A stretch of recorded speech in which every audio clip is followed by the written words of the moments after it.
viewers, I'm your host Uzma Jafri with another episode of South Asia Focus. Let's begin the show. In this turbulent time where the risk of global recession remains high, India's growth chart is showing a ray of hope. The Morgan Stanley report titled "Why This is India's Decade" has estimated that India has the conditions in place for an economic boom fueled by offshoring, investment in manufacturing, the energy transition and the country's advanced digital infrastructure. Let's talk about the new India, which is fast leading towards becoming world's third largest economy.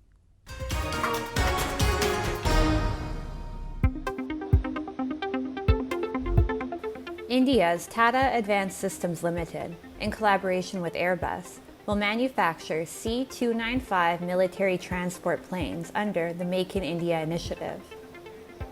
The foundation stone for the Tata Airbus plant was laid by Prime Minister Narendra Modi in Vadodara, Gujarat. This is considered by many to be India's big leap into becoming a global hub for manufacturing large aircrafts, both passenger and cargo. The Tata Airbus plant will generate 15,000 new skilled jobs and will also provide business to over 100 micro, small, and medium enterprises. India's mantra of Make in India, made for the globe, continues to enhance the country's capabilities in many different industries and areas. अब Bharat transport plane का भी बहुत बड़ा निर्माता बनेगा। आज भारत में इसकी शुरुआत हो रही है और मैं वो दिन देख रहा हूं जब दुनिया के बड़े पैसेंजर प्लेन्स भी भारत में ही बनेंगे और उन पर लिखा होगा make in India.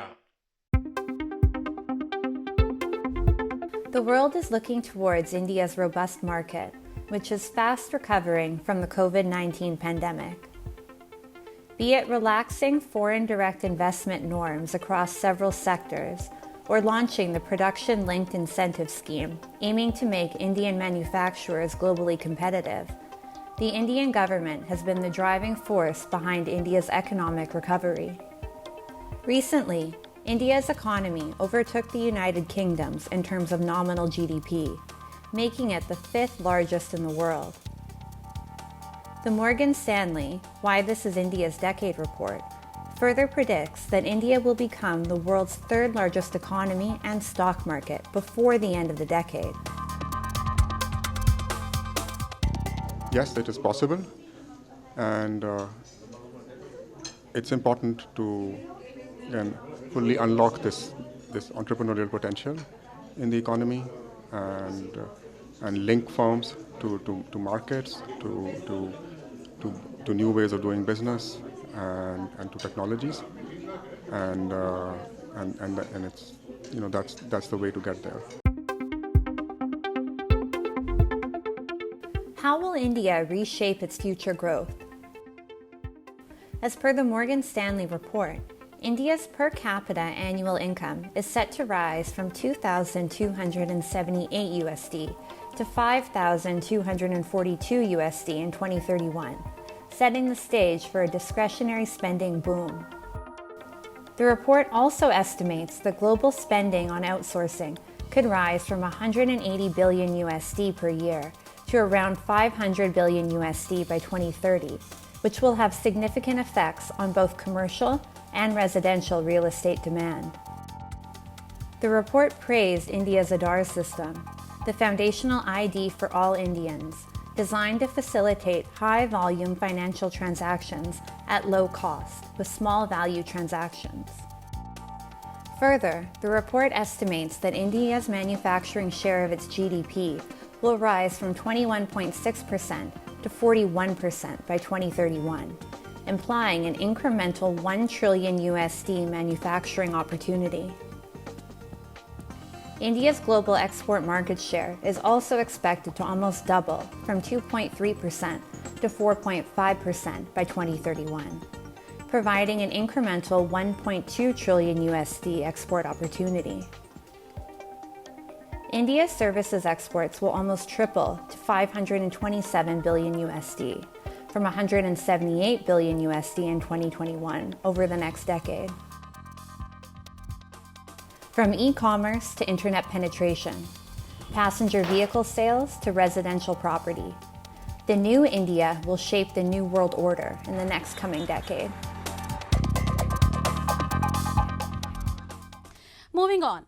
As Nepal election date inches closer, parties across the Nepalese political spectrum have intensified their campaigning. While some have promised jobs and education, others are relying on socialist approach. Some have even tried rhetoric. Amidst all of this, country's foreign policy has also taken the center stage. KP Sharma Oli, the former Nepalese Prime Minister, has said he would maintain balanced relations with both India and China if he returns to power.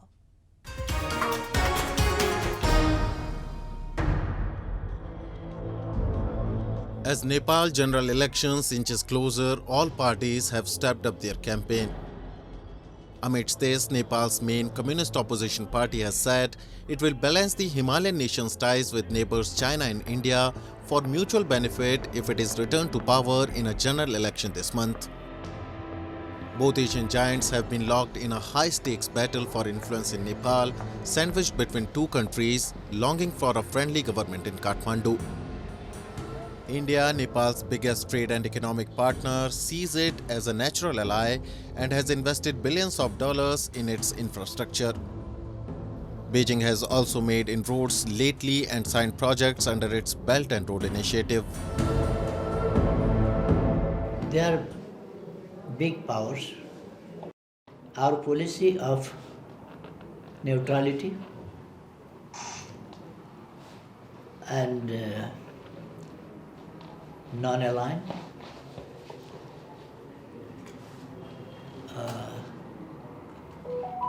will be genuinely followed.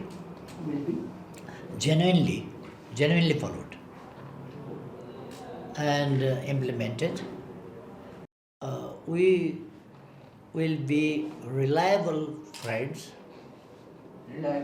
Friend and neighbor of both of our neighbors.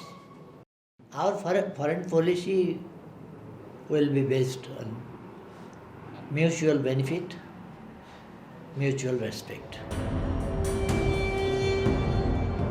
The 70-year-old KP Sharma Oli is a favorite for Prime Minister if his loose alliance with royalists and a group of regional parties dominant in the southern plains wins a majority in the November 20 election for the 275-member National Parliament. He is facing the ruling alliance of Prime Minister Sher Bahadur Deuba with the Maoist Centre Party led by Prachanda, who headed a decade-long insurgency that ended in 2006. Both Deuba and Prachanda are vying for the top job. For the good governance, for the rule of law, and for the economic development in all forms, for the modernization of agriculture, to establish and develop the industries and develop a basically self-reliance economy, self-independent economy. So for all these things, people have to vote their most to UML. The election is taking place as Nepal faces the highest inflation in 6 years, caused by rising energy prices after Russia's invasion of Ukraine and amid growing fears of an economic slowdown following monetary tightening. Oli said the present government had no vision to tackle inflation, higher interest rates and faltering economic growth. Retail inflation is currently hovering over 8% and bank lending rates have gone up to over 18%. In its election manifesto released a few days ago, Oli's party has also promised to create 500,000 jobs every year. The other parties too are trying to vote through both the announcement of social and welfare schemes. Moving on. Pakistan remains deeply entangled in a never-ending political crisis which is leading to chaos and uncertainty throughout the country. Mass anti-government protests by the opposition, increasing violence and growing conflicts between political parties and the army have put the already distressed country at a standstill. Join us for an inside story on Pakistan's political battle and its impact on South Asia.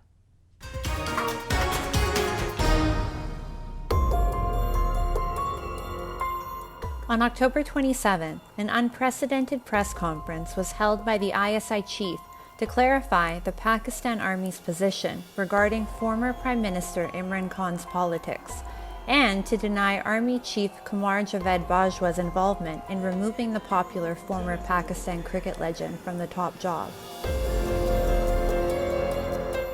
A week later, former cricketer turned politician Imran Khan was shot in the leg in an assassination attempt while leading the long march of his supporters in Punjab's Wazirabad. To make matters worse, the Shehbaz Sharif-led Pakistan government immediately gagged Pakistani media from telecasting any speeches or press conferences of Imran Khan. What were they trying to hide? There is a clear and increasing rift between Imran Khan and the Pakistan Army since he was removed as Prime Minister in a parliamentary confidence vote in April. Imran Khan had alleged that the deep state forces in Pakistan had entered into a conspiracy to remove him as Prime Minister. Imran Khan made his first appearance after his shooting on November 4th in a long, rambling press conference where he placed the blame on Prime Minister Shehbaz Sharif, Interior Minister Rana Sanola, and intelligence official Major General Faisal Nazir for the attempt on his life. सबसे पहले राणा सनाउल्लाह ने क्यों बनाया? क्योंकि राणा सनाउल्लाह एक कातिल है। राणा सनाउल्लाह और शहबाज शरीफ ने, दूसरी तरफ शहबाज शरीफ के ऊपर ह्यूमन राइट्स वॉच की रिपोर्ट है या एमनेस्टी इंटरनेशनल की रिपोर्ट है। उसके बाद ये दो इन्होंने इस प्लान के अंदर ये शामिल हुए और साथ मिल गया इनके मेजर जनरल फैसल। इन तीन ने फैसला किया मुझे कत्ल करने का। और फिर हुआ क्या? Pakistan has a long history of political violence. Former Prime Minister Benazir Bhutto was assassinated in December 2007 in a gun and bomb attack after holding an election rally in Rawalpindi next to Islamabad. Her father, the former Prime Minister Zulfikar Ali Bhutto, was hanged in the same city in 1979 after being deposed in a military coup. The Pakistan Army and spy agencies, the ISI and military intelligence, play a significant role in Pakistan's politics. Shadowy deals made with political parties, the judiciary, religious extremists, and terrorist groups have been widely exposed. It is this political culture that Imran Khan has been able to successfully exploit, either as a full participant and leader, or, since his removal from power, as critic and staunch opponent. Imran Khan, in his current role as critic of the ruling powers, is managing to rally support for his movement for Hakiki Azadi, or real freedom.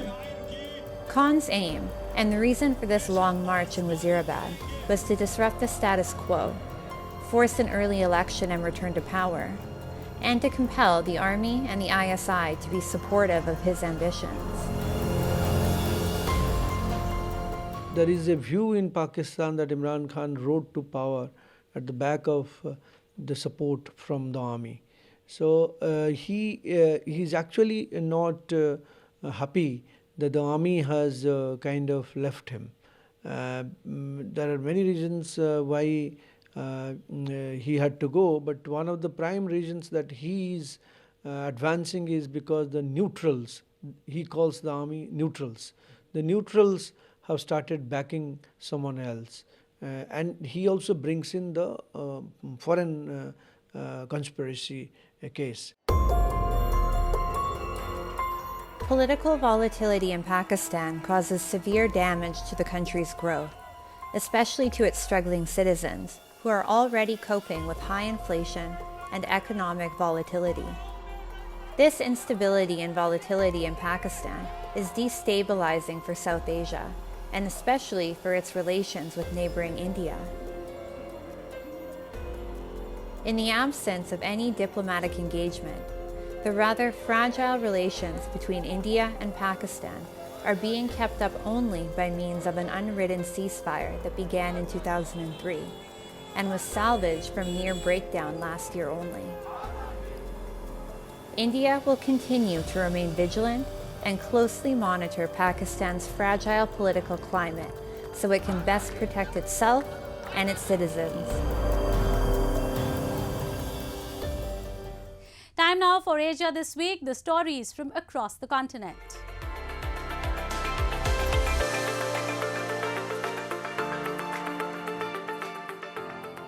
Yokohama Nissan Stadium is a multi-purpose stadium with a 72,000 seat capacity.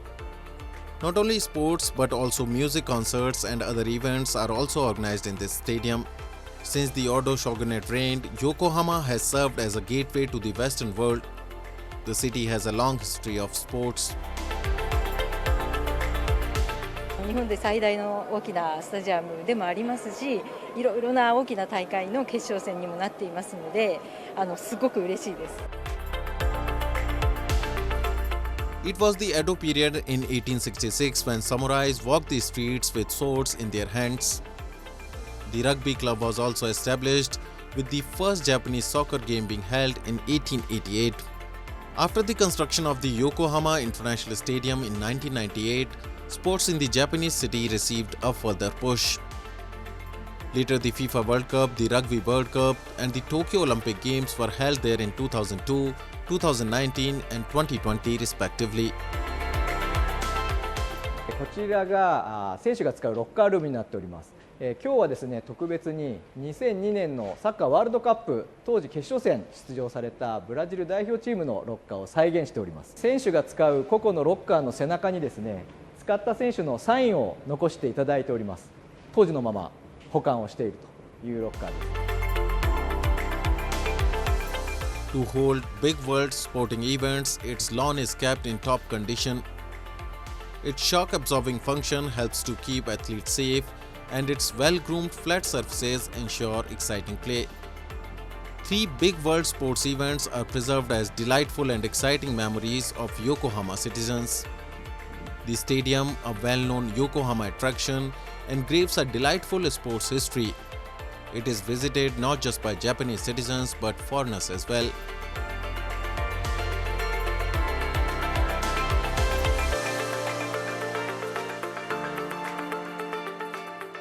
Japanese company Casio has launched a minimally designed digital piano that sounds exactly like the original.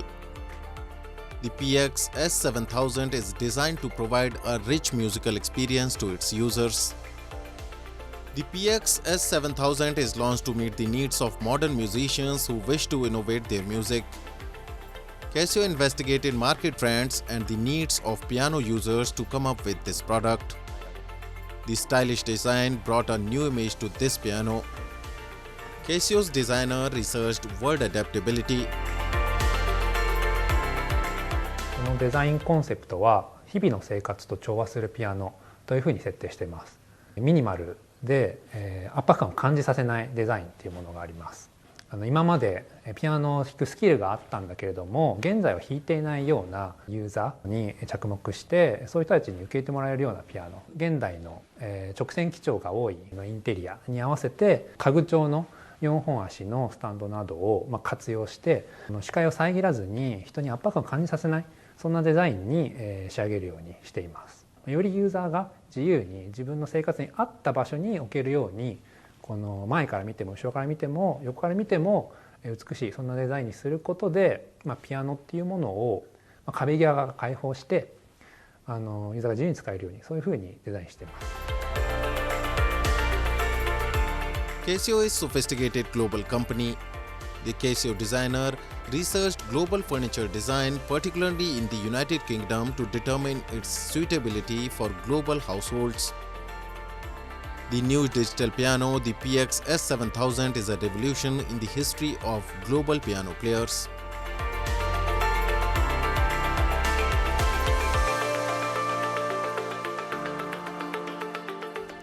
Festivals are larger than life celebrations here in India. Furthermore, they give you the chance to celebrate the little and big things in life. India is one of the largest countries to celebrate numerous festivals. As India is a very cultural and diverse country, so are the festivals. Dev Deepavali is one of them. This great festival of Kashi's Dev Deepavali has a direct relation with Lord Shiva. Let us know what the story behind it is. India's northern town of Varanasi glittered with the lights of hundreds of thousands of earthen lamps as Hindu marked Dev Deepavali, a festival that commemorates several Hindu mythological events, one being the victory of Hindu Lord Shiva over the demon Tripurasur. The festival, also known as Tripurotsav, is considered one of the most auspicious events in Hindu calendar Panchang, and people from across the country and abroad visit the site to be a part of the celebrations. Following holy rituals including the bathing in the river Ganga, they light earthen lamps, locally referred as diyas, to mark the event. Held 15 days after India's biggest festival of Deepavali, this year's Dev Deepavali celebration registered a record lighting of over 1 million earthen lamps across the town. The city twinkled as soon as the dusk set in. The steps of all the ghats on the riverfront of the Ganga were lit with earthen lamps. Not only the ghats of Ganga, but also the temples were lit with millions of diyas. भगवान का अभी कुछ दिनों पहले दिव्य दीपोत्सव यहाँ मनाया गया और उसके बाद राम राज्य यहाँ पर चल रहा है। चारों तरफ खुशहाली है, जगह जगह दिए जलाए जा रहे हैं। आज यहाँ पर रामोत्सव में 1 लाख दीपक जलाए गए। According to religious beliefs, on the day of Kartik Purnima, the first full moon after Diwali, all the gods and goddesses come down from heaven to earth. It is also believed that all deities too become a part of the celebrations. Owing to the significance and the growing socio-cultural popularity of this festival, the festival is increasingly getting popular and is now celebrated in other parts of the country too. People from across the country also visit Varanasi to get a glimpse and first-hand experience of the festival. मैं पुणे से आया हूँ। मैं खास तौर से इस देव दीपावली को देखने और मनाने के लिए आया हूँ। मैंने सुना था कि बनारस में देव दीपावली काफ़ी अच्छी होती है, लेकिन जो मैं सुना था जब बनारस आया तो मैं उससे कहीं ज़्यादा पाया और मैं बहुत संतुष्ट हूँ, भावुक हूँ और बहुत खुश हूँ कि मुझे आज ये सौभाग्य मिला कि अपने सामने मैं इतनी अच्छी व्यवस्था और पूजन देख पाया। According to another belief, this day marks the end of the month-long festival, which begins after the Hindu Lord Vishnu wakes up after a 4-month slumber from July to October. The reasons behind could be diverse, but the essence of the festival remains the same, and a similar pomp and fervour is witnessed every year. Festivals of lights add an altogether different level of fervour to the festivities. With that, we come to the end of this week's episode. See you next week. Goodbye and take care.